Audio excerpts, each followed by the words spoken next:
பொதுவாக மார்க்கெட் வந்து ஸ்டார்ட் ஆகி மேலே ஏறி திரும்ப இறங்கி திரும்ப மேலே ஏறி இப்படிதான் வந்துட்டு இறங்குறது பொதுவாக நம்ம வந்து பார்ப்போம். அல்லது ஒரு மார்க்கெட் வந்து நேர்கோட்டில் போகாது அப்படின்னு வேணா சொல்லலாம்.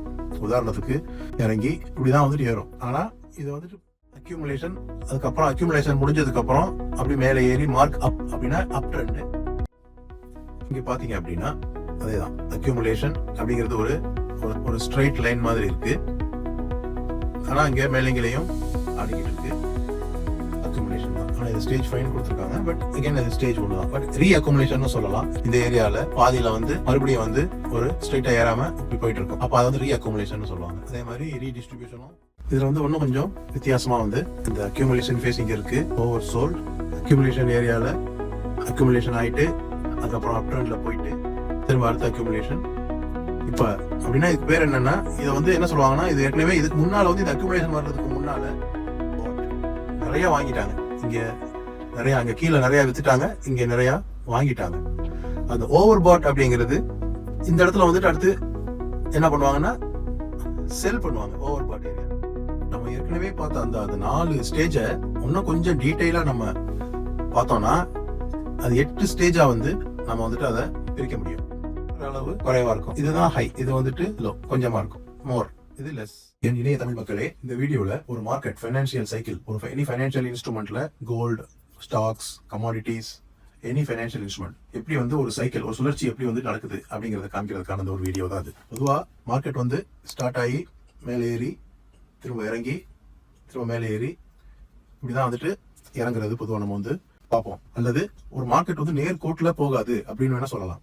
உதாரணத்துக்கு இந்த இடத்துல ஒரு பிரைஸ் இங்க ஸ்டார்ட் ஆகுது அப்படின்னா போயிட்டு மேல இது பண்ணா கூட, மேல ஏறினா கூட திரும்ப இறங்கி இப்படிதான் வந்துட்டு ஏறும். ஆனா இது வந்துட்டு பார்த்தோம்னா ஒரு பெரிய சைக்கிள்ல பார்த்தோம்னா, ஒரு பெருசா பார்த்தோம்னா இது மேல ஏறிக்கிட்டு இருக்கும். ஆனா இந்த சைக்கிள், இந்த மேல ஏறுறது இறங்குறது அதுவா எப்படி ஏறி இறங்குது அப்படின்னா, இது வந்து இதுக்கு ஒரு எமோஷன்ஸ், ஹியூமன் எமோஷன்ஸ், மனிதனுடைய எமோஷன்ஸும் இன்ஸ்டிடியூஷன்ஸ், பெரிய ஸ்மார்ட் மணின்னு சொல்லுவாங்க. இன்ஸ்டிடியூஷன்ஸ், பெரிய பெரிய பெரிய பணக்காரர்கள் அல்லது ஒரு பெரிய இன்ஸ்டிடியூஷன்ஸ், நிறுவனங்கள், ஒரு மியூச்சுவல் ஃபண்ட் நிறுவனங்கள் அல்லது பெரிய ஜேபி மோர்கன், மோர்கன் ஸ்டான்லி, இந்த மாதிரி பெரிய பெரிய கம்பெனிகள், இவங்கெல்லாம் வந்து அந்த ஸ்டாக்ல வந்து அந்த பர்டிகுலர் ஃபைனான்சியல் இன்ஸ்ட்ருமெண்ட்ல எந்த அளவுக்கு அவங்க என்ன பொசிஷன் எடுக்க நினைக்கிறாங்களோ அதுக்கு தகுந்த மாதிரி ஹியூமன் எமோஷன்ஸையும் கணக்கு வச்சு மேலே கீழையும் வேரி ஆயிட்டு இருக்கும். அப்ப பொதுவாக மார்க்கெட் சைக்கிள் வந்துட்டு 4 வகையா வந்து பிரிக்கிறாங்க. அதுல ஃபர்ஸ்ட் வந்து அக்யூமுலேஷன், அதுக்கப்புறம் அக்யூமுலேஷன் முடிஞ்சதுக்கு அப்புறம் அப்படி மேலே ஏறி மார்க் அப் அப்படின்னா அப் ட்ரெண்ட்ல போய் ஒரு உயரத்தை அடைஞ்சதுக்கு அப்புறம் அங்க மறுபடியும் வந்து அந்த டிஸ்ட்ரிபியூஷன், திரும்ப வந்து டிஸ்ட்ரிபியூஷன் ஒரு ஸ்டேஜ். அந்த டிஸ்ட்ரிபியூஷன்ல வந்து கொஞ்சம் கொஞ்சமா வந்து அந்த பெரிய நிறுவனங்கள் அல்லது விற்கிறவங்க எல்லாம் வந்து விற்பாங்க. அவங்களுக்கு ஒரு அமௌண்ட் வந்து ஓரளவு நல்லா கீழே இருந்து மேலே ஏறிடுச்சுங்கிறதுனால அங்க இருந்து கீழே இறக்குவாங்க. ஸோ டிஸ்ட்ரிபியூஷனுக்கு அடுத்த ஸ்டேஜ் பாத்தீங்கன்னா மார்க் டவுன் ட்ரெண்ட். இந்த சைக்கிள் மறுபடியும் வந்து அதுக்கப்புறம் அப்படியே கண்டினியூ ஆகும். மார்க் டவுன் முடிஞ்சதுக்கு அப்புறம் மறுபடியும் ஒரு அக்யூமுலேஷன், மார்க் அப், டிஸ்ட்ரிபியூஷன், மார்க் டவுன் அப்படின்னு சொல்லிட்டு.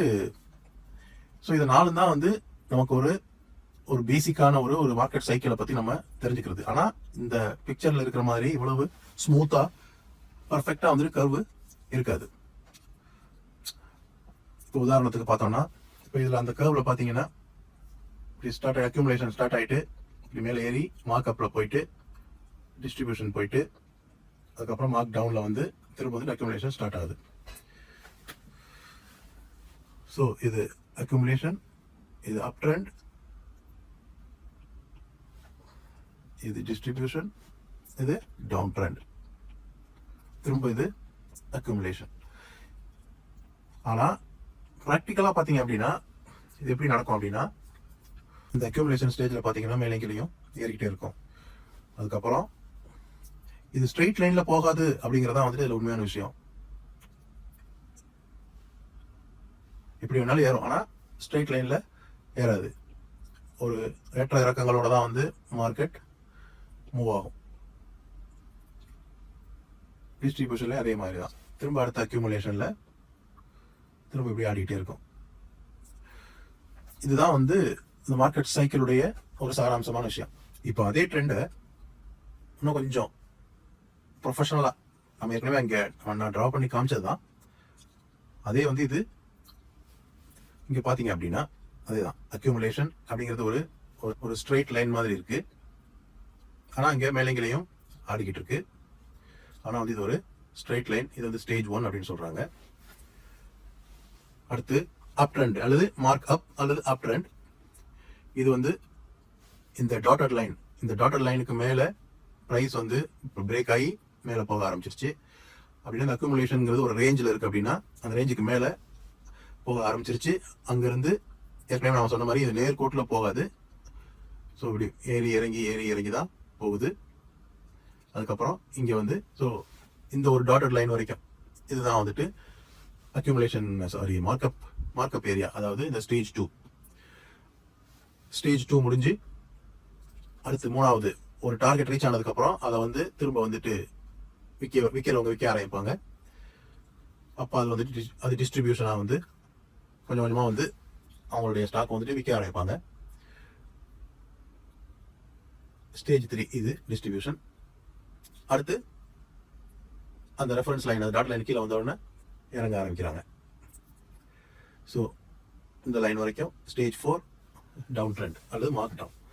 திரும்ப இந்த ஸ்டேஜ் 5 அப்படிங்கிறது ஸ்டேஜ் 1 மாதிரி தான் கணக்கு வரும். இதுவும் வந்துட்டு அக்யூமுலேஷன் தான். ஆனால் இது ஸ்டேஜ் 5 கொடுத்துருக்காங்க. பட் அகைன் இது ஸ்டேஜ் 1 தான். பட் ரீஅக்யூமுலேஷன் சொல்லலாம். ரீஅக்யூமுலேஷன்ங்கிறது வந்துட்டு அது வேற ஒன்னொரு அடுத்த டீட்டெயிலாக பார்க்கும்போது பார்ப்போம். இது வந்துட்டு அகைன் அக்யூமுலேஷன் தான். அது ரீஅக்யூமுலேஷன்ங்கிறது வந்துட்டு இந்த அப் ட்ரெண்ட் போயிட்டு இருக்கும்போதே வந்துட்டு இடையில இந்த ஏரியால பாதியில வந்து மறுபடியும் வந்து ஒரு ஸ்ட்ரைட்டா ஏறாம இப்படி போயிட்டு இருக்கும். அப்போ அது வந்து ரீஅக்யூமுலேஷன் சொல்லுவாங்க. அதே மாதிரி ரீடிஸ்ட்ரிபியூஷனும் பாதியில வந்து இடையில வந்து நடந்துச்சுன்னா அப்போ வந்துட்டு அதை ரீடிஸ்ட்ரிபியூஷன் சொல்லுவாங்க. இப்போ இதுவுமே ஏற்கனவே நம்ம போட்ட ஒரு அந்த ஒரு கர்வ் சம்மந்தப்பட்டதான். அதே 4 ஸ்டேஜ் தான். இதுல வந்து இன்னும் கொஞ்சம் வித்தியாசமா வந்து இதுல காமிச்சிருக்காங்க. அப்படின்னா இந்த அக்யூமுலேஷன் ஃபேஸ் இங்க இருக்கு, oversold, markup, distribution, markdown, over பாட்.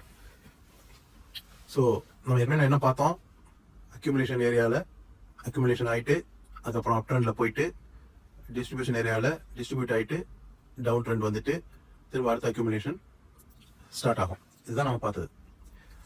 ஆனால் இந்த அக்யூமுலேஷனில் என்ன பண்ணுவாங்க, இந்த ஏரியாவில் தான் வந்து கொஞ்சம் கொஞ்சமாக வந்துட்டு ஸ்டாக்ஸ் வாங்கி சேர்ப்பாங்க. அதனால தான் அதுக்கு பேர் வந்து அக்யூமுலேஷன். சரியா? இப்போ அப்படின்னா இதுக்கு பேர் என்னன்னா, இதை வந்து என்ன சொல்லுவாங்கன்னா, இது ஏற்கனவே இதுக்கு முன்னால் வந்து இந்த அக்யூமுலேஷன் வர்றதுக்கு முன்னால் ஒரு டிஸ்ட்ரிபியூஷனில் தான் வந்திருக்கும். இந்த மாதிரி வந்து தான் வந்து இறங்கி வந்து அடுத்த நெக்ஸ்ட் அக்யூமுலேஷனுக்கு வந்திருக்கும். ரைட்டா? அப்போ அந்த அக்யூமுலேஷனுக்கு முன்னால் டிஸ்ட்ரிபியூஷனா எல்லாம் வித்து முடிஞ்சதுக்கப்புறம் இந்த இடத்துல வந்துட்டு அதுக்கு என்ன சொல்லுவாங்கன்னா, எல்லாம் வித்து முடிஞ்சாச்சு. இப்போ இந்த ஏரியாவுக்கு பேர் வந்துட்டு ஓவர் சோல்டு அப்படின்வாங்க. சோல்டுலேயே ஓவர் சோல்டு, கம்ப்ளீட்டா ஆல்மோஸ்ட் வந்து சோல்டு பண்ணியாச்சு. ஏற்கனவே இருந்த ஸ்டாக் எல்லாம் வித்து முடிஞ்சு, அதனால இது வந்துட்டு ஓவர் சோல்டு அப்படின்னு சொல்லுவாங்க. அதே மாதிரி அதுக்கப்புறம் ஓவர் சோல்டு ஏரியால தான் வந்து ஓவர் சோல்டு ஏரியால நிறைய பை பண்றதுக்கான ஆப்பர்ச்சுனிட்டி. ஏன்னா அங்கேதான் வந்து ரொம்ப சீப்பா கிடைச்சிருக்கு. ஏற்கனவே மேல இருந்த பிரைஸ் கீழே இறங்கி வந்து இந்த அக்குமுலேஷன் ஏரியால வந்து நமக்கு வந்துட்டு வாங்குறதுக்கு ஒரு நல்ல ஒரு வாய்ப்பு. ஒன்ஸ் இந்த ஓவர் சோல்டு ஏரியா முடிஞ்சு அந்த வாங்குறதுக்குள்ளான அந்த அக்குமுலேஷன் ஸ்டேஜ் முடிஞ்சு அதுல இருந்து மேல வெளியில கிளம்பிருச்சு அப்படின்னா பிரேக் அவுட் அப்படின்னு சொல்லுவாங்க. அது மார்க் அப் ட்ரெண்ட், அந்த அப் ட்ரெண்ட் ஸ்டார்ட் ஆயிரும். அப்புறம் இங்க இந்த ஏரியால வந்த உடனே அது வந்து இப்போ எல்லாம் வாங்க ஆரம்பிச்சு இங்க இறங்கி கொண்டு போயாச்சு. பிரைஸ் இங்க வந்துருச்சு இப்போ. சரியா? இப்போ இந்த இடத்துல வந்து இதை வந்துட்டு இப்போ அடுத்து விற்கிறதுக்கு தயாராகிறதுக்கு முன்னால அந்த ஸ்டேஜ்ல வந்து சொல்லுவாங்கன்னா ஓவர் பாட். நிறைய வாங்கிட்டாங்க, இங்க நிறைய, அங்க கீழே நிறைய வித்துட்டாங்க, இங்க நிறைய வாங்கிட்டாங்க. அந்த ஓவர் பாட் அப்படிங்கிறது இந்த இடத்துல வந்துட்டு அடுத்து என்ன பண்ணுவாங்கன்னா செல் பண்ணுவாங்க. ஓவர் பாட் ஏரியால அது செல் பண்ண ஆரம்பிச்சதுக்கு அப்புறம் பிரைஸ் இறங்க தொடங்கும். பிரைஸ் இறங்க தொடங்கும் போது மறுபடியும் வந்து டவுன் ட்ரெண்ட் ஸ்டார்ட் ஆயிடும். இது வந்து அப் ட்ரெண்ட். ஸோ இதைத்தான் வந்து இந்த பிக்சர்ல இந்த ஓவர் சோல்ட் ஓவர் பாட் அந்த ரெண்டு ஏரியாவையும் காமிக்கிறதுக்காக நான் இந்த பிக்சர் வந்துட்டு நான் உங்களுக்கு காமிக்கிறேன். நம்ம ஏற்கனவே பார்த்த அந்த 4 ஸ்டேஜை இன்னும் கொஞ்சம் டீட்டெயிலா நம்ம பார்த்தோம்னா அது 8 ஸ்டேஜா வந்து நம்ம வந்துட்டு அதை பிரிக்க முடியும். நம்ம ஏற்கனவே பார்த்த ஸ்டேஜ்ல அக்யூமுலேஷன் பார்த்தோம். அடுத்து செகண்ட் ஸ்டேஜ் வந்து அப் ட்ரெண்ட் பார்த்தோம் அல்லது மார்க் அப் அப்படின்னு பார்த்தோம். 3வது ஸ்டேஜ் டிஸ்ட்ரிபியூஷன், 4வது ஸ்டேஜ் மார்க் டவுன். ஆனா இது வந்து 4 ஃபேஸ்ல உள்ளது. இதை வந்து இன்னும் கொஞ்சம் டீட்டெயிலா வந்து இந்த ஸ்டேஜ்ல நம்ம வந்து இந்த பிக்சர்ல பார்க்கலாம். நம்ம இங்க பார்த்தது வந்து அக்யூமுலேஷன். இந்த அக்யூமுலேஷனுக்கு அடுத்து நம்ம வந்துட்டு இதுக்கு முன்னால அக்யூமுலேஷன் முடிஞ்சதோட இது ஃபுல்லா எல்லாமே வந்து கம்ப்ளீட்டா இதை மார்க் அப் அப்படின்னு சொல்லியிருப்போம் அல்லது அப் ட்ரெண்ட்னு சொல்லியிருப்போம். ஆனா அந்த அப் ட்ரெண்ட், அந்த மார்க் அப் ட்ரெண்ட் வந்து இங்க வந்து 3 பிரிக்கிறாங்க. அந்த அக்யூமுலேஷன் அடுத்து முடிஞ்ச உடனே ஒரு புல்லிஷ் டிரான்சிஷன், ஒரு நகர்வு, அக்யூமுலேஷன்ல இருந்து டிரான்சிஷன் ஆகி மூவ் ஆகி ஒரு புல்லிஷ் மூவுக்கு வர்ற மாதிரி வந்து அதை வந்து அந்த ஸ்டேஜ் வந்து பிரிச்சிருக்காங்க. அந்த புல்லிஷ் டிரான்சிஷன் முடிஞ்சதுக்கு அப்புறம் அப் ட்ரெண்ட் வந்துட்டு மேலே ஏறி ஒரு ஸ்டேஜ் அது வந்து அதை மாத்திரம் அப் ட்ரெண்ட் அப்படின்னு சொல்றாங்க. அது முடிஞ்சதுக்கு அப்புறம் புல்லிஷ் ஆக்சலரேஷன் சொல்லிட்டு ஒரு ஸ்டேஜ் வந்துட்டு சொல்றாங்க. இது புல்லிஷ் ஆக்சலரேஷன் இந்த அப் ட்ரெண்டை விட வந்துட்டு இன்னும் கொஞ்சம் வேகமா ஏறும், ஃபாஸ்டா ரொம்ப ஆக்சலரேட் பண்ற மாதிரி ஏறிட்டு அது ஆயிடுச்சு அப்படின்னா அதுக்கு அடுத்து வந்து டிஸ்ட்ரிபியூஷன் ஆக போகுது அப்படிங்கிற மாதிரி நம்ம புரிஞ்சுக்கலாம். அதுதான் வந்து இங்க நடக்குது டிஸ்ட்ரிபியூஷன். எப்படி டவுன் ட்ரெண்ட் மார்க் டவுனை வந்துட்டு 3 பிரிச்சிருக்கோம், அதே மாதிரி டவுன் ட்ரெண்டையுமே வந்து 3 பிரிக்கிறோம். எப்படி அப் ட்ரெண்ட்ல வந்துட்டு இது 3 பிரிச்சோமோ, டிரான்சிஷன், அப் ட்ரெண்ட், ஆக்சலரேஷன், இது 3 புல்லிஷ்ல. இங்க அதே மாதிரி transition, down trend, acceleration, bearish acceleration. இந்த பேரிஷ் ஆக்சலரேஷன் வந்துட்டு ரொம்ப ரொம்ப மூர்க்கமா இருக்கும், உக்கிரமா இருக்கும்னு சொல்லுவாங்க. ரொம்ப உக்கிரமா இருக்கும். இது வந்துட்டு ஹெவியா வந்து இறங்கும். அதுக்கு முன்னால வந்து இறங்கி ஏறும். அந்த டவுன் ட்ரெண்ட்லயே வந்து கொஞ்சம் நல்லா ஸ்பீட் இன்க்ரீஸ் ஆயிடும். இறக்கத்துடைய ஸ்பீட் அதிகமா இருக்கும், ஏறுறது கம்மியா ஏறும். இறங்குறது அதிகமா இறங்கும், ஏறுறது கம்மியா ஏறும். அதுக்கப்புறம் கடைசியா அந்த ஆக்சலரேஷன்ல வந்து ஹெவியா வந்து இறங்குது. சோ டோட்டலா பாத்தீங்கன்னா இந்த டோட்டல் அந்த ட்ரெண்ட்ல டவுன் மார்க் டவுன்ல இறக்கம் தான் அதிகமா இருக்கும், ஏற்றங்கள் இல்லாம இருக்காது. ஏன்னா ஏற்கனவே சொன்ன மாதிரி நேர்கோட்டில் இருக்காது எப்பவுமே. அப்ப டவுன் ட்ரெண்ட்ல இறங்கி ஏறும், அப் ட்ரெண்ட்ல ஏறி இறங்கும். அதாவது அப் ட்ரெண்ட்ல வந்து ஏறி இறங்கும், ஆனா டோட்டலா மேல ஏறும். டவுன் ட்ரெண்ட்ல இறங்கி ஏறும். ஆக்சுவலி வந்துட்டு மாத்தி சொல்லிட்டேன். அப் ட்ரெண்ட்ல வந்து இறங்கி ஏறும், டவுன் ட்ரெண்ட்ல இறங்கி இறங்கும். ஆக மொத்தத்துல அப் ட்ரெண்ட்ல வந்து ஏறுறத விட இறங்குற அந்த அளவு வந்துட்டு குறைவா இருக்கும். டவுன் ட்ரெண்ட்ல இறங்குற அளவை விட ஏறுற அளவு குறைவா இருக்கும். இதுதான் ஹை, இது வந்துட்டு லோ, கொஞ்சமா இருக்கும். மோர், இது லெஸ். உங்களுக்கு புரிஞ்சுக்கணும்னு நினைக்கிற மக்களே, உங்களுடைய சந்தேகங்களை வந்து கமெண்ட்ல கொடுங்க. இதனுடைய இன்னும் மேல அதிகமான விளக்கங்கள் வந்து அடுத்தடுத்த வீடியோக்கள்ல பார்ப்போம். இந்த டோட்டலா இது ஓவராலா வந்து இந்த மார்க்கெட் சைக்கிள் வந்து வைக் ஆஃப் சைக்கிள் அப்படின்னு சொல்லுவாங்க. வைக் ஆஃப் சைக்கிள். சோ இது வந்து ஒரு மார்க்கெட் குரு அவர் கண்டுபிடிச்சது. அதான் ஒரு புக்கா போட்டிருக்காரு. அதை பத்தி நிறைய அடுத்தடுத்த வீடியோக்குள்ள பார்ப்போம். நன்றி.